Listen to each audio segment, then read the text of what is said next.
Masechet peah daf zayin. So, says the Gemara.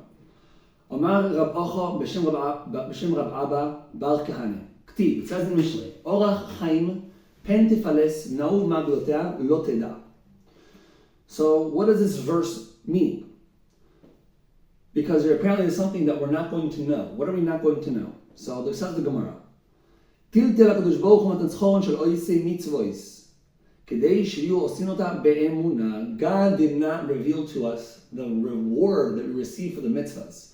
God says to you, do A, B, C, D, 613 different mitzvahs, and He does not reveal to us the amount of reward we receive. Why didn't He do so? So the Maral Fulda says that the reason why this was done was so that we would always be motivated. We wouldn't say, I'll do this mitzvah and I won't do that mitzvah. It's to keep things interesting. So that you do all the mitzvahs at once. That's why the Torah does not specify. Also, I saw once in the Kitvei Ramchal that every mitzvah has a different tikkun that is required in our body. And the Nefesh HaChaim brings that, I believe, now I'm just remembering, while speaking, I'm remembering the Nefesh HaChaim brings it up also, I believe, in Shar Aleph. He brings a Zohar that says that each and every one of the mitzvahs is against a different part of our Shorsh Neshama. So all the mitzvahs together, they complete us, which is why God did not reveal the rewards that we wouldn't be choosing. So what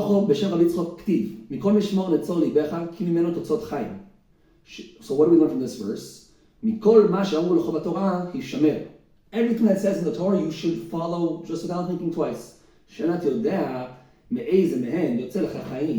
You won't, because you don't really know which mitzvah is going to bring you olam haba. You can't say, oh, I think, this mitzvah is for me, this mitzvah is for me. Like I talk to people like that, they say they have their Shosh Neshama mitzvah is this and A and B. Don't play games. Don't make believe you figured the thing out. Just the Gemara is telling you, just keep things simple. Do all the mitzvahs. Don't differentiate. Don't decide what's more important to you because you don't know what's going to give you olam haba in the best version. Amar Rabba bar Rav Kahane. השווה כתוב מצווה קלה שבקלות למצווה חמורה שבחמורות. So the Torah compares the easiest mitzvah of them all to the hardest mitzvah of them all. What is the easiest mitzvah of them all, guys? The easiest mitzvah of them all is called, so says the Gemara, mitzvah kala shebakalo is shiloh haken. Why? Because shiloh haken, sending away the bird. Right? There's a halacha, you got to send away the mother bird in order to take the eggs. And the Torah is calling, the Gemara is calling this mitzvah kala shebakalo, since it's very straightforward. There's no tircha. You don't need to work hard to do so. And B, you also are not spending your money, right? It's not like buying a nice lulav or extra in sukkah, so you got to spend hundreds and hundreds of shekels. It's very straightforward and easy. And it says, it promises you that you got a longer life, right? There's arichut yamim that's involved. And then mitzvah chamor shebachamorot is zikibud abayim, right? Honoring the father and mother is the hardest mitzvah in the Torah potentially, right? You got to financially support your parents, and we're going to see later on. And you also, it's just a lot of work. It's just very, very hard, like we've seen previously in the dafs, anybody who's been holding. And we see that you got a longer life doing so. And the Torah does not differentiate. What do we see? We see that it could be even doing an easy mitzvah gives you tremendous olam haba that you don't think twice about, could be giving you tremendous olam haba. Amar Babun, Umay davar shu priyat achov ktiv bo lemani tavlach ulemay nerchun yamecha. Says Rabbi Abun that if a mitzvah that's a pariat chov, which is giving back a loan, you take a loan. Your parents loan you life, so you're paying back a loan essentially by being good to them. They gave you something, right? Because in Judaism we're not pro suicide and life is bad. I heard a funny story that a kid sued his parents in America for making him because he didn't decide whether he wanted to be created or no. That whole Western mentality of life taken for granted and there's no purpose to anything. In Judaism, we believe that there's a tremendous, and the whole purpose of creation was us, we're human beings. So it makes sense when your parents give you life, which is the purpose of creation, that you give them in return. You act nicely towards them. Okay. So if something that is giving back a loan, the Torah rewards us massively. So mitzvahs that have chesron kis like Shuma Meiser or sikun fashos like bris milah, right? Something that's very dangerous. Like obviously there's a kal v'chomer that we're gonna get rewarded much better for that. Amar Reb Levi v'hod derabe mane gadol hu. Sorry. והוא דרב מינה. גדול הוא דבר שהוא פריאת חום מדבר שאינו פריאת חום. So he says the opposite. He said that actually, no.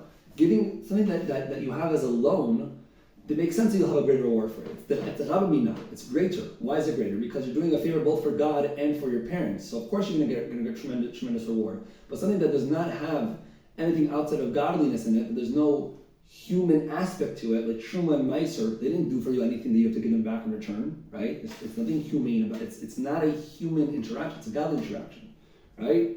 So that makes sense that there actually be less reward for things like that. So he's cholek, Reb Levi is cholek in this idea that Kibud Avayim is going to give you less reward. He says the opposite. He says it makes sense to give you more reward since you're doing both for God and for your parents. Whereas Truma and Meiser or Bris Milah, you're doing just for God or just for people, right?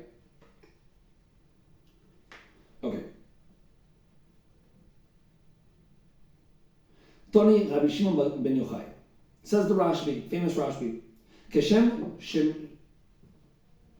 shematan scharan shaveh, kach por'anutan shaveh. He says the same way as the mitzvahs give us a lot of reward, and we don't know the reward, whether it's a big mitzvah or a small mitzvah, same thing goes with por'anut.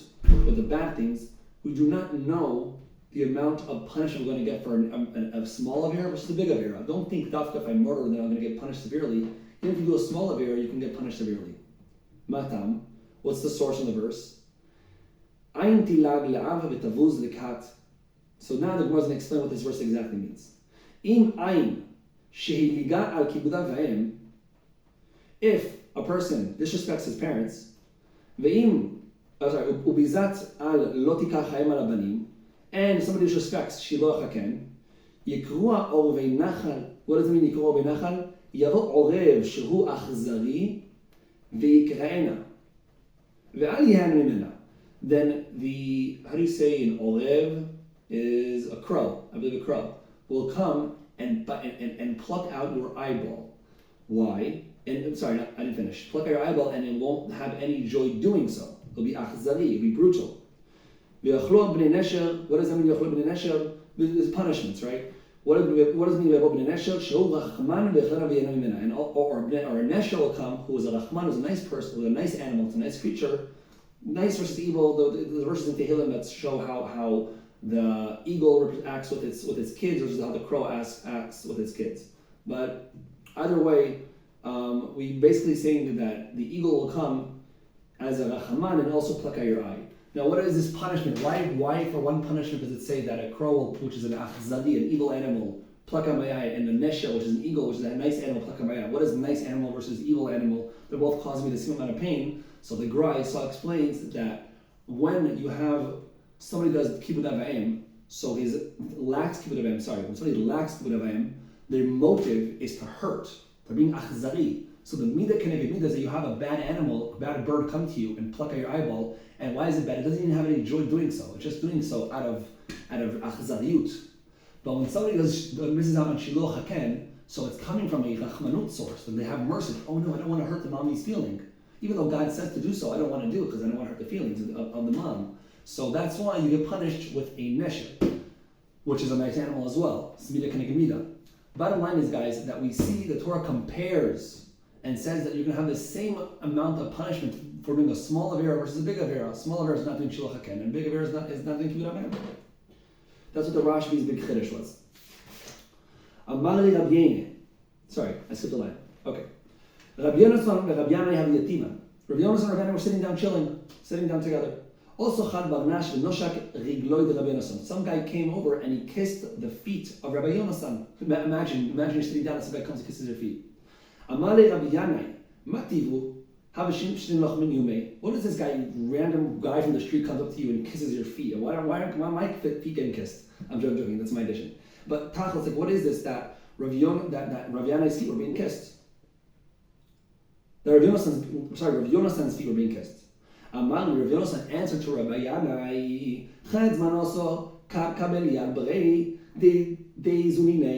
he came over one day complaining that his son was not feeding him. Guy was homeless and needed some money. Rabbi Yanai and I said to him, go over to the shul and start yelling at him in public and embarrass him. And now it's going to be that's going to motivate him and incentivize him to pay to provide for you, financially provide for you. So then I asked him, why didn't you just force it on him? Instead of making up all this drama, why didn't you just force it on him? I said, wait, you can force on people to pay, to financially provide for their parents? This is what Rav Yana is asking. You don't know this halacha? It's a very easy halacha. That when a boy, so look, I'm reading to you guys what Beit Hadar Maharal Fulda explains. He says that when, in the case when the boy has money and the father does not have money, there's a halacha that the boy must provide for the father. And you guys as Dayanim can force this on the boy. So what happened? When Rav Yana said this to Rav Yonasan, what did Rav Yonasan do? Chozar be Rav Yonasan v'kava shmo min shmei. Rav Yonasan did chazara, he learned this, and he said, and he established his halacha in Rav Yana. Also Rav Yaakov Barucho, Rav Shmuel bar Nachman, b'shem Rav Yonasan, shekofin et haben lazunat ha'arav. They brought the memra in the name of Rav Yonasan, not in the name of Rav Yana. But nevertheless, this is Rav Yana's halacha, and halacha l'mais from the YERUSAHLMI at least. I don't know what the actual halacha is, but that in a case where the boy has money and the father does not have money, we see from the YERUSAHLMI in Masechet Peah Zayin that you need, as the son, you must financially provide for the father.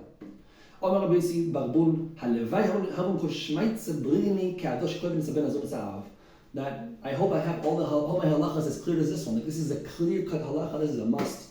A boy must provide for his father. I'm very curious, guys, what the halacha is. Honestly, now that I'm teaching it, I really am curious to know what the halacha is. So if you guys have time, look it up. Leave it in the comments. Okay.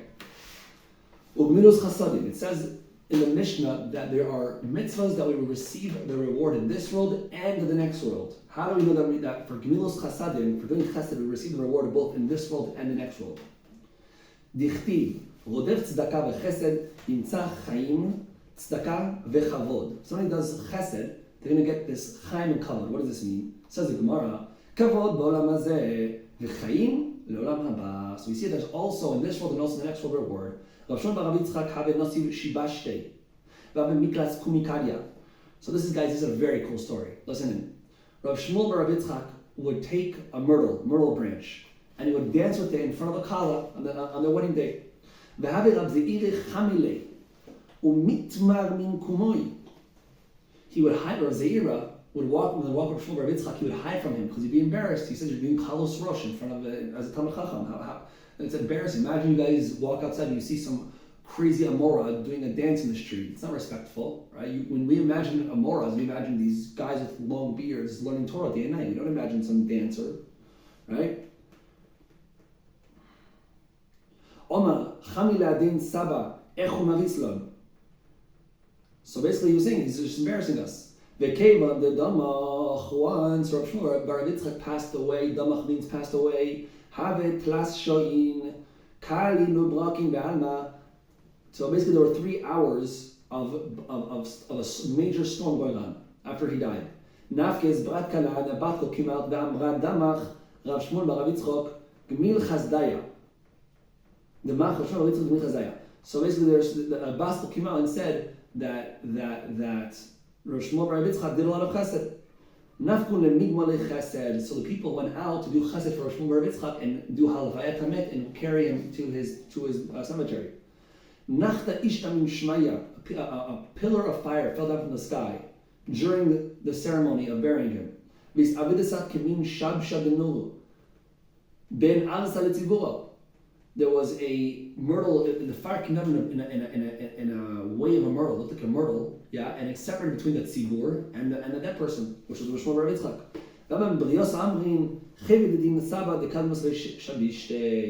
They were saying how amazing it is that because in merit that he honored the kalas on the wedding day with his myrtle branch, that's why the fire came to honor him in return with him as looking at like a myrtle branch. It says in the Mishnah that when we make peace between 2 Jews, we get to reap the reward in this one and in the next.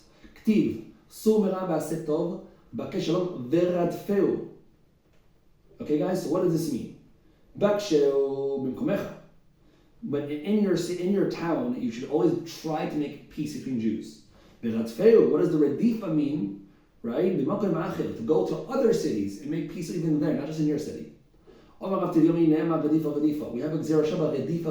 It says Redifa here in about Shalom. It says Redifa in regards to Chesed earlier in the Amud. Ma Redifa Shinema Lehalan over there. What does over there mean, guys? It means in regards to Chesed, Kavod Bolam Hazeh V'Chaim Olam Haba. Af Redifa Shinema Kan Kavod Bolam Hazeh V'Chaim Le'Olam Haba. The Talmud Torah Keneged Kulam. It says that Talmud Torah gives you reward in this world and in the next. How do we know this, guys? How do we know that Talmud Torah gives you reward in this world and the next? And more than that. How do we know that Talmud Torah is greater than all other mitzvahs? Yes, guys, this is real. This is many Zohars. I've seen this in the Nefesh HaChaim and Shar Dalet. He brings tremendous amount of sources that Talmud Torah is much, much bigger than any mitzvah you can think of. In this moment, if you have to decide between continuing learning right now maschet peah or doing another mitzvah, just sit and learn. Although I remember somebody told me many years ago that the Gra says that if you want to put on tefillin while you're learning, so going to put on the tefillin is not middle Torah, which is interesting. Which based on this philosophy, if we take things literally, it would seem that it is. But anyways, so Talmud Torah is greater than all the mitzvahs. How do we know this? Says the Gemara is going to bring us a source for this. רב רכיה ורב חייא דכפר תחומי. אחד אמר אפילו כל העולם כולו אינו שווה אפילו דבר אחד מן התורה. One opinion says that even all the things in this world, Ferraris and mansions and honor, prestige, this Torah is greater. ואחד אמר אפילו כל מצוותיה של תורה אינו שוות לדבר אחד מן התורה. Even the mitzvahs are less than the Torah itself. רב תנחומא ורב יוסי בן זמרה אחד אמר כדו ואחד אמר כדו. רב אבא אבוי דרב אבא בר מרי בשם רב אחא. כתוב אחד אומר, it says in one verse, בכל חפצים לא ישבו בה, that all the chafatzim, all of any utensil will not be like the Torah. כתוב אחד אומר, בכל חפציך לא ישבו בה. Right? What does this mean, כל חפציך? What is the difference between חפצים וחפציך? Says the Gemara. חפצים אלו אבנים טובות ומרגליות. These are good stones and good gems. Things from this world. וחפציך אלו דברי תורה. נכתיב כי באלה חפצתי נאום השם. We say even mitzvahs, the Torah is greater than even the mitzvahs. That is your source, guys, in the Torah, that Torah is greater than all the mitzvahs. Artavan was the king of Persia. Artavan shalach leRabbeinu HaKadosh. He sent to Rebbe. Rebbe is always called in Shas Rabbeinu HaKadosh, multiple times in Shas. So Artavan, the king of Persia, sent to Rebbe. Chad mirgalitav atimitun. Sent him a good gem that had no value. You couldn't put a price on it. That's how high value it was. Amali, shlach li milo de. So he sent to Rebbe. He said, "Hey, I gave you this awesome gem, right? Now give me a return thing that's not valued, that I can't put a price on." Sholach li chad mezuzah. Lal. He sent him a mezuzah. So imagine you get right now this crazy gem, crazy diamond from Africa, some crazy gem, and you give in return a mezuzah. Imagine, right, guys? Amali, ma'ana shalchis lecha mila deles leitime. Not shalchis le mila detava. And you send me back in return something that's like what, like a few dollars? Like, what is this? This isn't fair. What I give you is much greater than what you gave me. You sent me this awesome diamond from Africa. Yes, it's worth a lot, but I've got to protect it. But I send